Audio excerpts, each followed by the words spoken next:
जय श्री राम। आइए जानते हैं कैवल्य मुक्ति किसे कहते हैं। एकनाथ जी महाराज ने कैवल्य मुक्ति किसे कहते हैं, इसे समझाने के लिए रामायण की एक बहुत ही सुंदर कथा कही है। आइए सुनते हैं। रावण की लंका में अशोक वाटिका के एक वृक्ष के नीचे बैठी सीता जी दिन रात राम राम का नाम जपती थी और हर समय राम के ध्यान में ही मगन रहती थी। वह ध्यान में ऐसी तन्मय हो जाती थी कि जहाँ उनकी दृष्टि जाती उन्हें श्री राम ही दिखाई देते।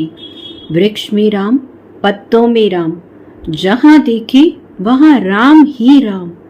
श्री राम की इस तरह के दर्शन करने से उन्हें बहुत आनंद मिलता और उनका शोक दूर हो जाता। इसीलिए उसे अशोक वाटिका कहा जाता था, अर्थात जहाँ शोक ना हो। अशोक वाटिका में सीता जी की स्थिति कैसी थी, इसका सुंदर वर्णन श्री रामचरितमानस के सुंदर कांड के इस दोहे में देखने को मिलता है।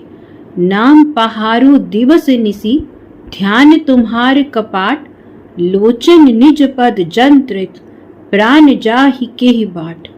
हनुमान जी श्री राम सीता जी का संदेश सुनाते हुए कहते हैं, सीता जी के प्राण कैद हो गए हैं। आठों प्रहर आपके ध्यान के किवाड़ लगे रहते हैं, अर्थात आपका ध्यान उनके यहाँ से छूटता ही नहीं है। आपकी श्यामल मूर्ति कभी मन के नेत्रों से परे होती ही नहीं है। यदि कभी किवाड़ खुल भी जाए तो बाहर दिन रात पहरा लगा रहता है। पहरेदार है आपका राम नाम। क्षण भर के लिए भी जीवा राम नाम से विराम नहीं लेती है। ऐसी स्थिति में आपके वियोग में भी प्राण बाहर कैसे निकले।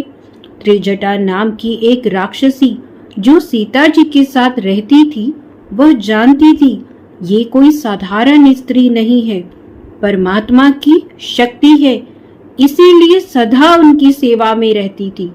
एक दिन सीता जी श्री राम के ध्यान में इतनी तन्मय हो गई कि उन्हें अपने बाहर चारों तरफ श्री राम ही दिखाई दे रहे थे, परंतु आज तो उन्हें अपने भीतर आत्म स्वरूप में भी श्री राम जी के दर्शन हो रहे थे।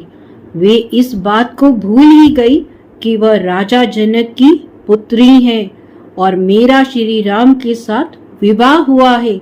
बस बाहर भी राम और भीतर भी राम।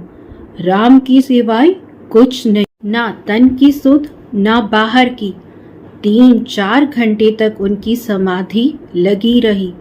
जब सीता जी की समाधि भंग हुई तब त्रिजटा ने पूछा, माँ आज आप उदास क्यों हैं? आपको क्या हो रहा है? सीता जी ने कहा, मैंने एक बार सुना था एक कीड़ी भ्रमरी का चिंतन करती रहती थी और वह भ्रमरी हो गई। श्री राम के वियोग में जब मैं उनका ध्यान करती हूँ, कदाचित मैं मिट ही ना जाऊं, सीता ही ना रहूं, मैं कहीं राम ही ना हो जाऊं, परंतु यह बात मुझे पसंद नहीं। त्रिजटा ने कहा, ये तो बहुत अच्छी बात है, इसमें बुरा क्या है? आप यदि राम जी का ध्यान करते करते राम हो जाती हैं, तब तो उनके वियोग में रोने का कोई अवसर ही नहीं रहेगा। सीता जी ने कहा, मैं राम हो जाऊं, ये तुम्हें पसंद होगा, पर मुझे पसंद नहीं। श्री राम जी की सेवा में जो आनंद है वह राम होने में नहीं है। मुझे तो राम जी की चरण सेवा पसंद है, उसमें बहुत आनंद आता है।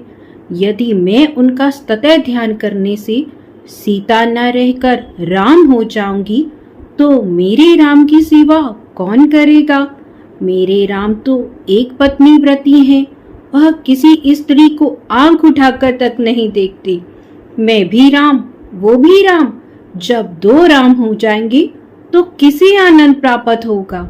मुझे तो सीता बनकर राम की सेवा करने में ही आनंद आता है।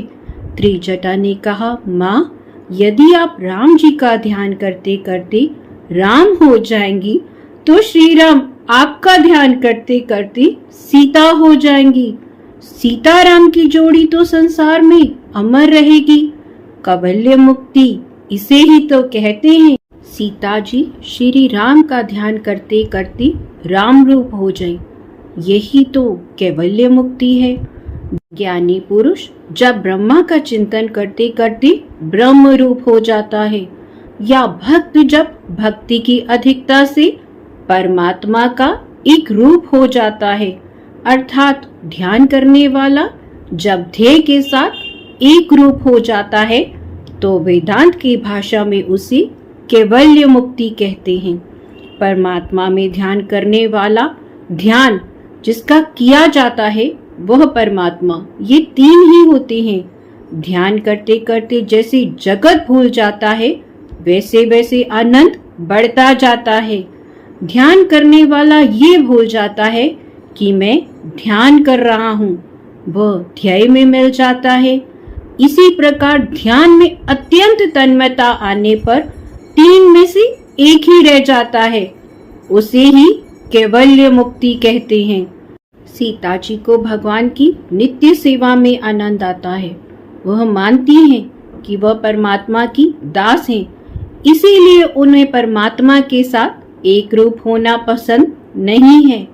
राम नाम जिया जानिए, पकड़ गुरु की धार, पीपा पल में परसिया, खुल गयो मुक्ति द्वार।